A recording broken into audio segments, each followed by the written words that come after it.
Phone skills. So we're going to do a little bit on some of the general phone stuff, and I think I've got some more group activities in here. Telephones, we're all on the phone every day, right? Phones and emails, those are the two primary ways we do it.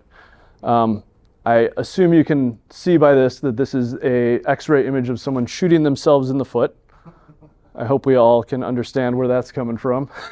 It is the most used method of business communication, especially in our industry, right? We're not an Amazon where people go onto an online portal and place their order there. They're talking to somebody. It's probably the most efficient way to communicate. A lot gets lost in emails. We send a lot of emails and you cannot read tone of voice in an email, and a huge part of communication, 90% of it is more in tone and body language than the actual words. Saves tons of time and money. I cannot tell you the number of email chains I have been on that go back and forth, 6-8 emails, and then you just pick up the phone and solve it in 5 minutes. I think we've all been there, right? A lot of times you are better off just picking up the phone. Unfortunately, it also provides many opportunities to shoot yourself and the company in the foot. So we need to be cautious and smart about our phone etiquette and the phone skills we use. So here's a list of some things that annoy you about other people's phone skills. I should have paused that to get your guys' feedback, and I'm going to. Let's actually just go with that. What annoys you when you're on the phone with somebody? We've all called into places, had not a great experience. What are the things when you're on the phone with somebody that you don't like, that you would say are negative? They're not paying attention to you, or they're eating on the phone when they talk to you. Eating on the phone, oh, that would bother me to no end. You can just hear them chewing. I don't know if I'm going to write all these down. It seems difficult. I guess with more people working from home, you can hear like their pets or kids in the background. Okay. Oh my gosh, road tech is worse for I was just that. gonna say road tech. They are notorious for We're just picking on road tech today. It's okay, I'm here for that. Road tech is, so. Right. Count yourself lucky. So background noise, what about when you call into a business, right? And you need to get something. What are some of the things that you're like, that really bugs me? Not getting a live person? That's a big one, for sure. That's a rough one. Although when I picked up parts from them the other day, they told me to work around it, and so I would realize that going forward. Do you share? 0 when you call. You need to share that loudly. 0, you will go into there directly to them. So, yes. So multiple transfers getting bounced around a phone system. Yep, and that's something we need to be aware of, right? We've got dial pad, which is great. There are times when we're short-staffed where we will transfer calls to another branch, but we need to be very mindful of the customer experience there so they don't feel like they're getting bounced all over the place. And we can be smart about it. I mean, part of that is if you see a call is coming in that's for another branch, let's not say, oh, I'm not there right now, right? Let's have the conversation, and if it comes up where somebody needs to grab something off the shelf, you can handle that remotely, right? You can say, no problem, I'll have somebody check on that, I'm gonna have to give you a call back. And usually you're gonna be okay with that. What else do we got? I know there's a couple here, right? Having a bad day, we've all called and gotten that response, right? Where you can just tell that the person on the other end of the phone does not want to be at work that day. They are not happy. It probably has nothing to do with you, but you feel it, right? It's not great. Too busy to help. I think we've all experienced that too, right? Where somebody, you can tell they're flustered and they are just trying to get off the phone with you. Not good. Blaming others. I've experienced that many times calling a vendor, right? Hey, what happened with this order? Well, it looks like this other guy screwed that up. We don't want to be doing that. Because do you think that makes me think that the other guy is the problem? No, it makes me think the company is a problem, right? I don't care who at your company made this error. All I know is this error was made. It does nothing, and it's just people being defensive. One-word answers, answering a cell phone, that goes back to the background noise, right? You hear phones ringing in the background. Ooh, not good. Lack of appreciation, nobody's saying thank you. Real bad one, I think I've got another page of these. A real bad one for me is when it feels like I get hung up on, right? I'm not done talking and they are. Yep. No return call, long messages, no name or number, wrong number, poor greeting, on hold too long, bag message. What else do we got? I've thrown a lot of them out there, but I know that there's a lot more. This ticks a few of those bullets, but I really hate when I'm trying to call into a business and give them my money and they make me feel like I'm the biggest inconvenience. Mm-hmm. That's huge. That's huge. Lance, Tone of voice. that's a big one. Absolutely. You can feel it, right? I mean, there are professional call centers where they put mirrors in everybody's cube to have them smile. It comes across in your tone of voice more than you'd think. And it's silly how if you force yourself to smile, it'll put you in a slightly better mood, even if you're in a bad mood. So it's also good for yourself to just smile more, right? Right, caught myself doing that before. You got like 15 things going on, and then like on a day like today, you're by yourself because Yeah. somebody's gone. 15 things going on, and then the phone rings with another, and you might not always sound as pleasant as what you should sound like, just because you know you're busy, Mhm. and you don't even think about it. You're just like, how can RMS? How can I help you? Like, probably doesn't come off the greatest to them, even if you're not meaning to do it that way. Right. And we've been on the other side of that, right?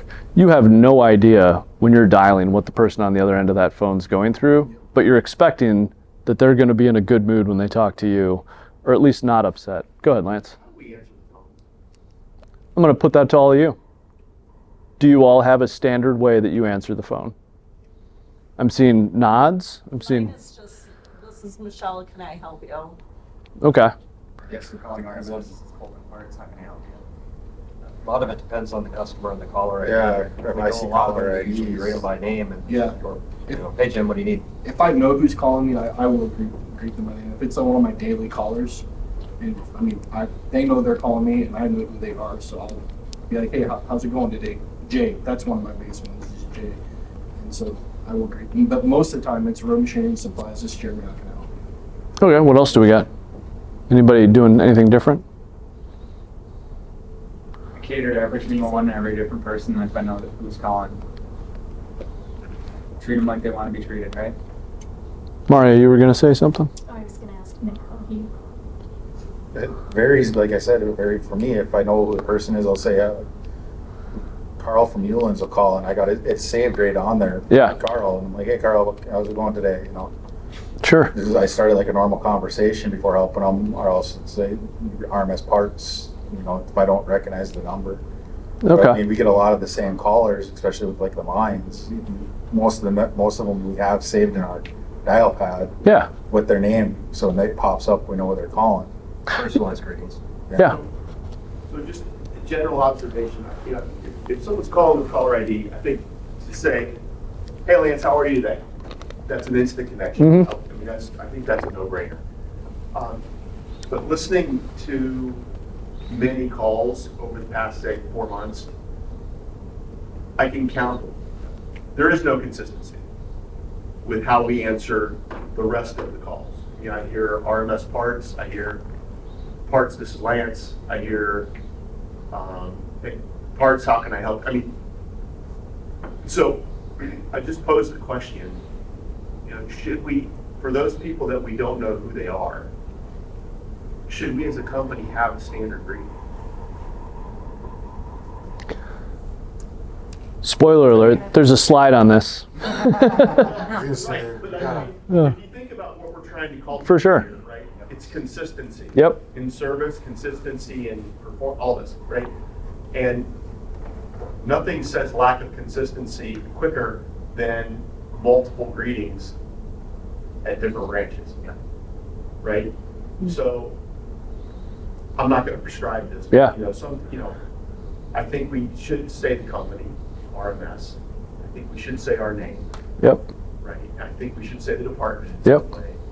But it doesn't need to be a 10-second greeting either, right?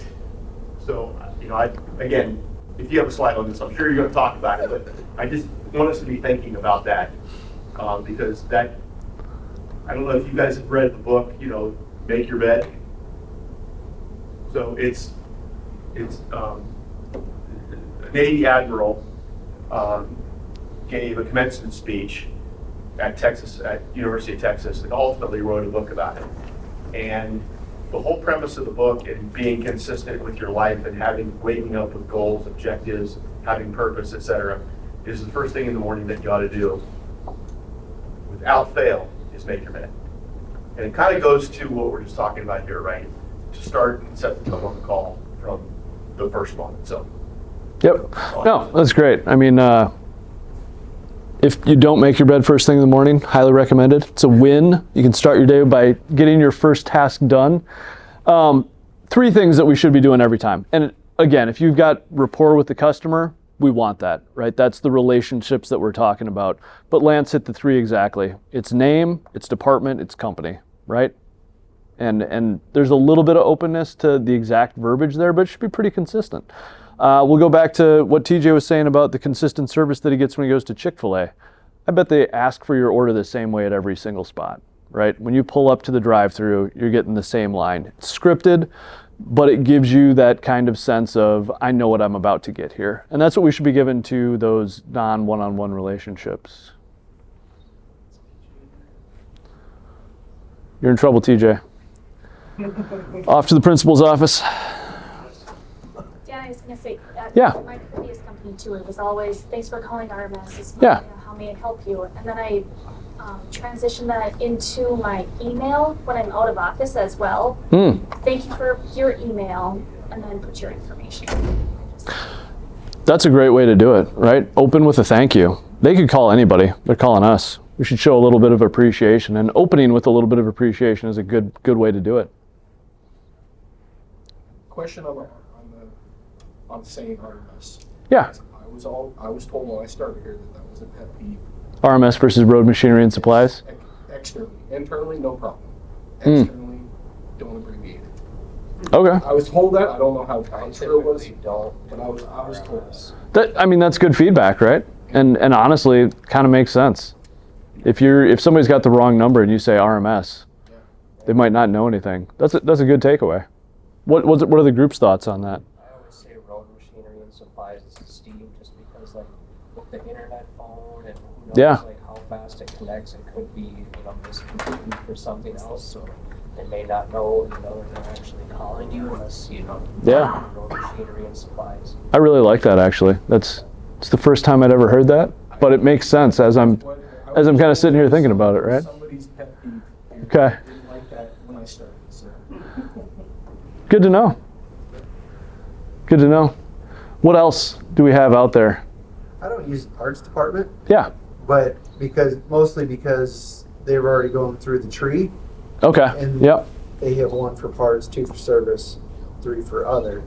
But I always do the name and then Road Machinery Supplies. But How often do you get a call that lands in parts where they don't want to talk to parts? All the time. So that would be my counter argument is why you should say parts. 1 in 20. 1 in 20? Okay. That's still pretty frequent though, right? It's frequent enough. Yeah. And I mean, But they're just looking to talk to a Person. But yeah. they're just looking to talk to a person. Yeah, absolutely. No. So that also, oh, sorry, go ahead. I was just saying, they're not one listening to prompts, we're sitting there hitting one until they get somebody. Right, and that would be a reason to just say parts, Yeah. right?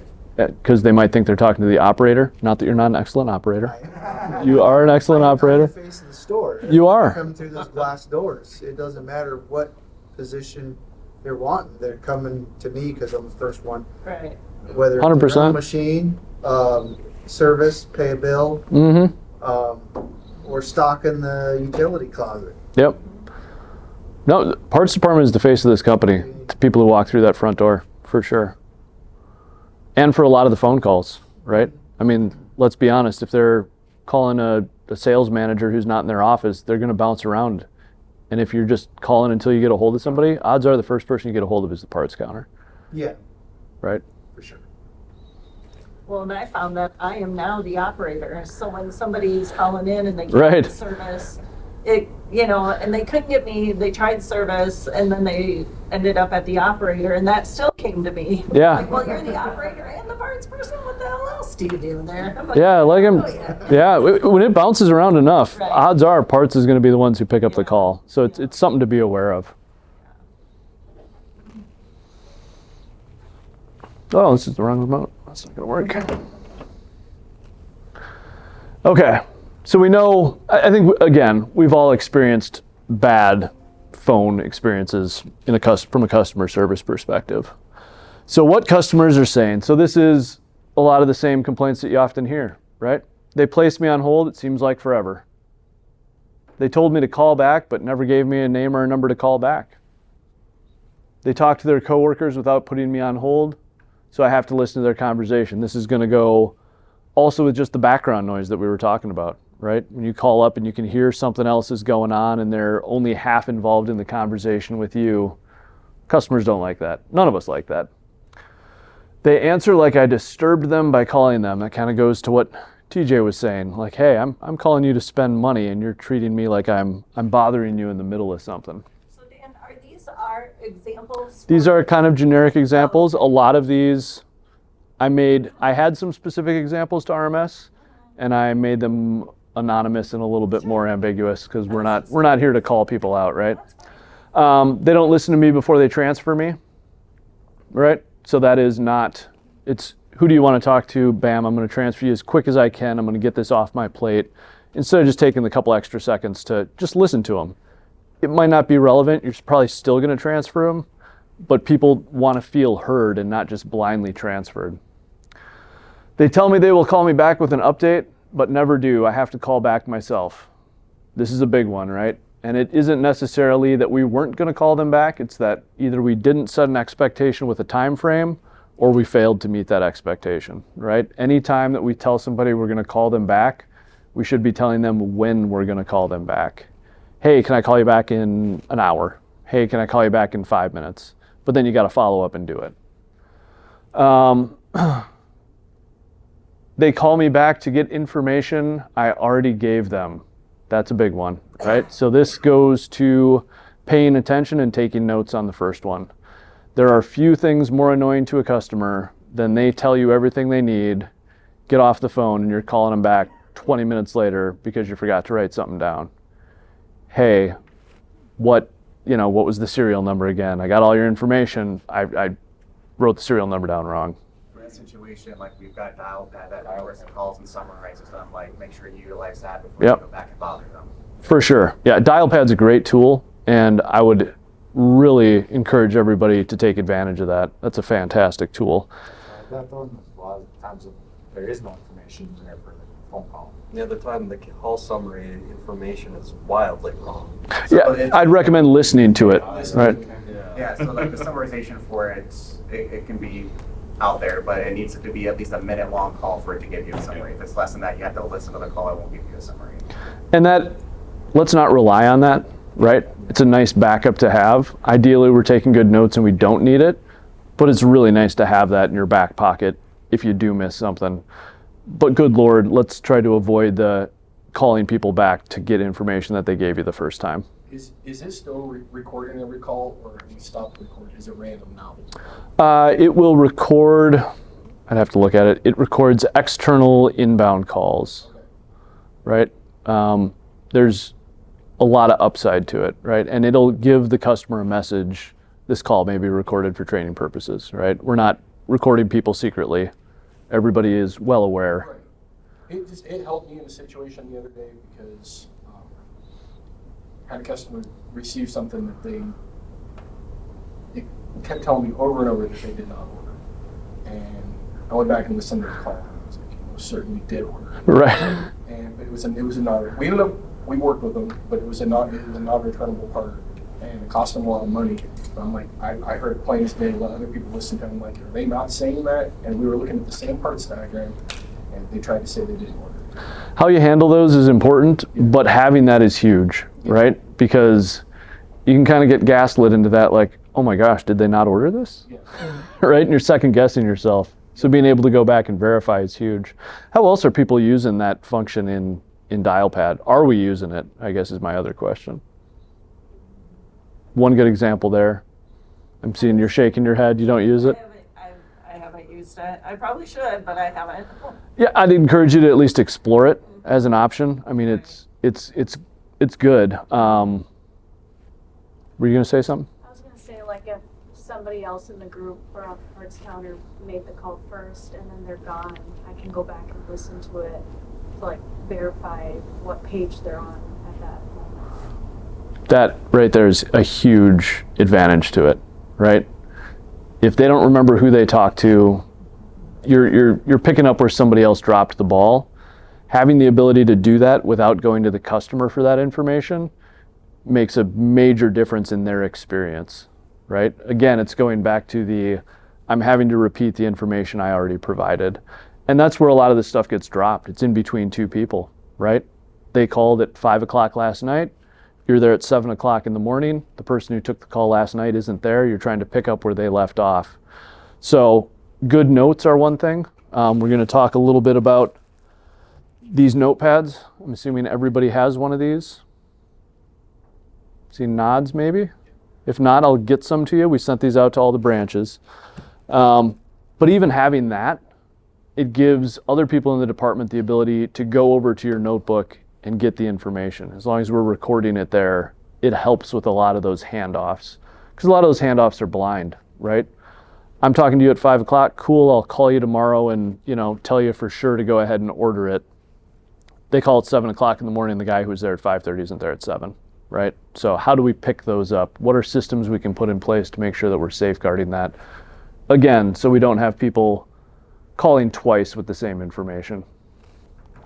We're not married to these, right? But we want to be consistent in what we ask for. But having some type of a template, some type of a reference that we can go back to, and more importantly, that somebody else can go look at and have a general sense of where we are within the whole process.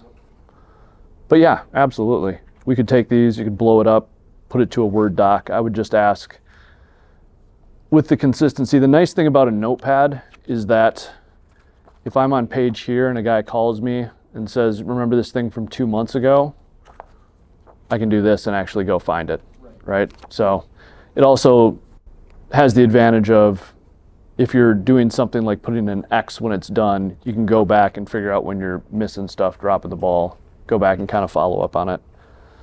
And as much as I hate to say it, if somebody were to get hit by a bus or leave the company tomorrow, having their notepad to know what's going on is huge. So here's that slide we were talking about. Smile, it does come through your voice. Say hello, right? Good morning, good afternoon.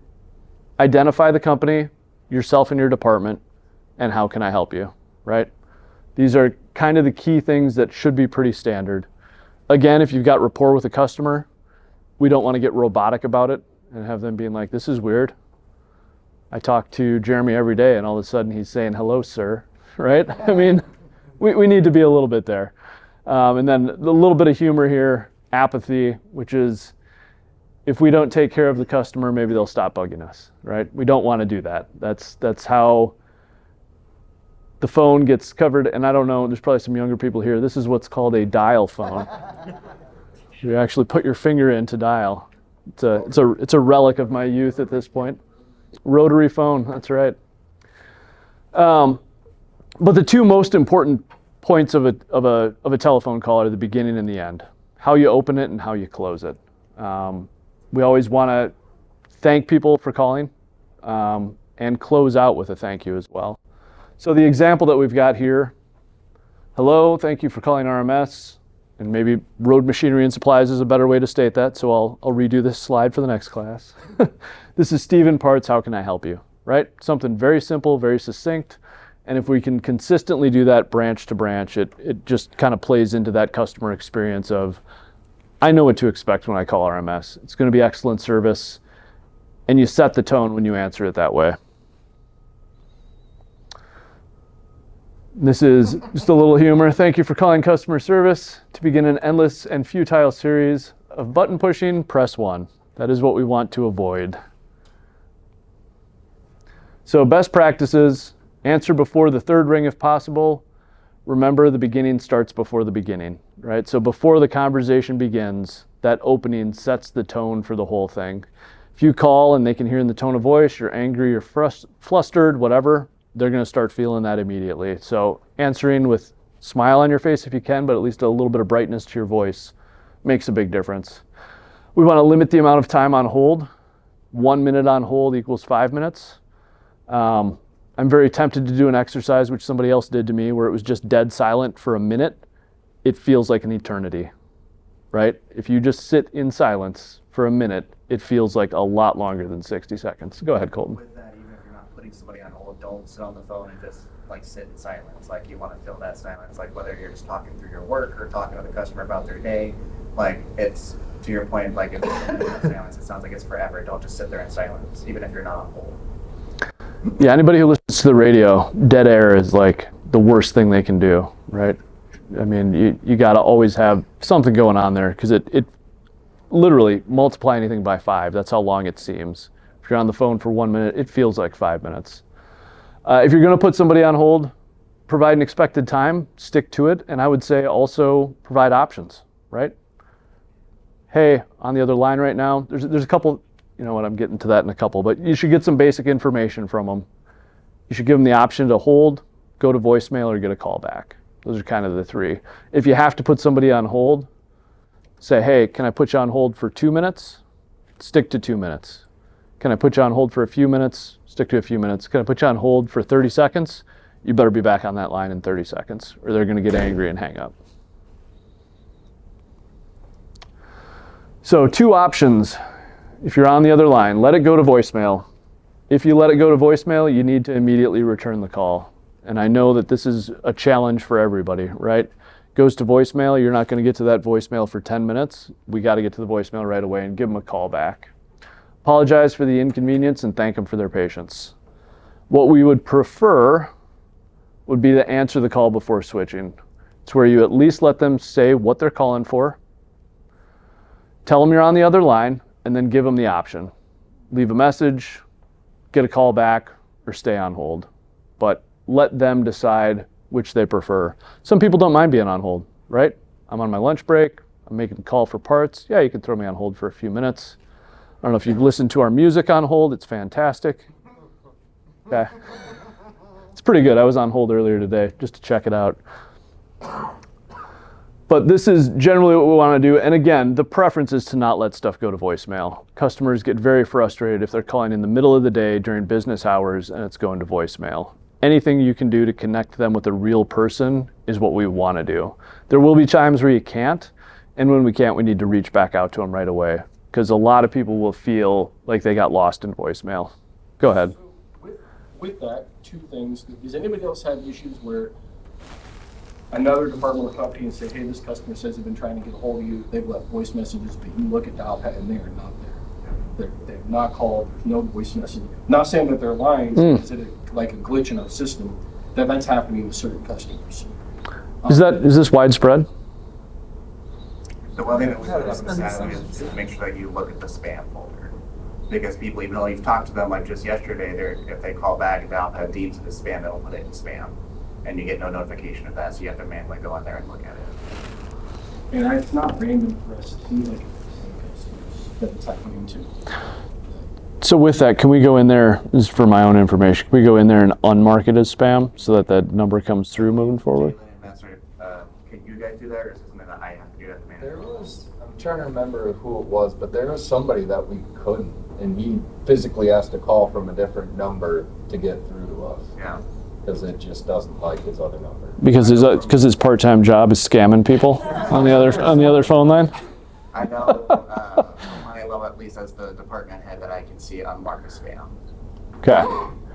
I'm going to write that down as a takeaway note because, yeah, I mean, that should never happen more than once, right? If the customer calls and Dialpad marks it as spam, we should be able to go in and unmark it. So one way I've handled that though is I've given, at that point when we finally do get in touch with them, I've given them like my direct line and then like Harvey's direct line.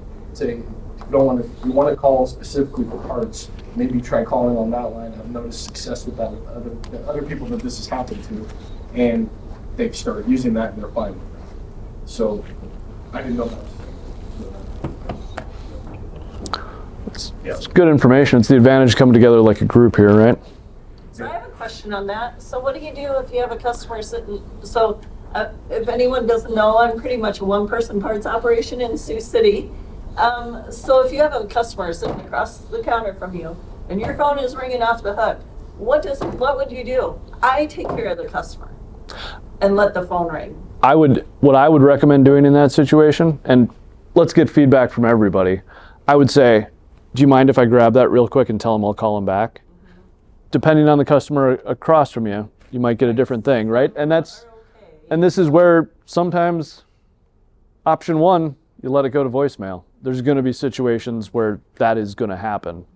The preference and what I would say is customer in front of you, hey, the phone's ringing, because they're probably annoyed that it's ringing too. You mind if I grab that real quick and just take a message? Just grab it, say, hey, let them state their purpose, find out what they need, say, I've got a customer in front of me right now, let me give you a call back in 5 minutes, right? That's, what's other people's, how's everybody else handling that? Not one person parts operation. Right. Well, I mean, there's situations where everybody's on the phone. Right. That happens, right? Yeah. Right. Yeah. You've been one-person parts operation plenty of times. I'll either ask them or let it go to voicemail, but then within 10 seconds, it's ringing again. Yeah. Another 10 seconds, ringing again. So you gotta, excuse me, sir. Yeah. Right. And that's why the preference is to pick it up, because customers are going to be like, I know they're open. Why aren't they answering my call? And they'll just spam it. And man, nothing's going to, from my own perspective, if I'm trying to get a hold of somebody during business hours and I call them and it rings and rings and rings and goes to voicemail and I'm urgent, I might just call them back 10 times, right? Connecting with a person is huge, and a real person, right? So. Kind of a different subject here. Yeah. On a dial pad. Yeah. Everybody else, but is there a way to block numbers? Specifically, these freight companies calling? Can we get your freight? Oh, It yeah. happens at least 2 or 3 times a day. Yep. And sometimes it's the same customer calling. I think there is. I'll take a note on that, but I think you can mark a number as spam. I think people at the counter level may not be able to. I think it's the customer opinion that can't. Because I know I have that visibility, but I don't think the reps do. Okay. That's a takeaway. Because I get it. Number and say, hey, can you They block? should be able to. Yep. If it makes you feel better, I get at least 5 of those a week too. So it's not limited to you guys. Yeah. If you do get those numbers, let me know too, because they could be originating from the website, and we Oh. have the ability to block that one from the website as well. Thank you. That's good to know.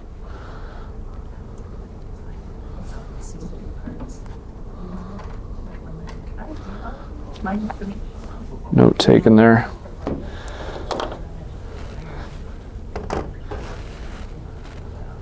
Right. Just wanna. So that is the one phone call that it's okay to hang up on, right? Like, without talking to them. Unless you give me half price range. Absolutely. Well, we've been going for a little while here. Let's do 10 minutes again real quick, right here. I realize that I'm saying this, then I'm going to get 3 slides into it, and it's going to say 10-minute break. So, do you guys want to take a break now, or do you want to power through a little bit more and then take a break? Say power through. Do we vote on it? Keep her going. Keep her going? Okay, we got group activities coming up, so fair warning. Group activity, here we go. Boom, just trying to give you guys a break before we do this. So we'll jump into this. So let's break up into groups again, same groups that we had before. We're missing a couple, it'll be all right. Acceptable versus non-acceptable responses. So up here is less ideal responses over the phone. I would like you guys to come together as groups and come up with what you think acceptable responses would be. Make sense? So instead of saying he is out, I will say XYZ. All right? Group here, group here, group here, group here. I think if...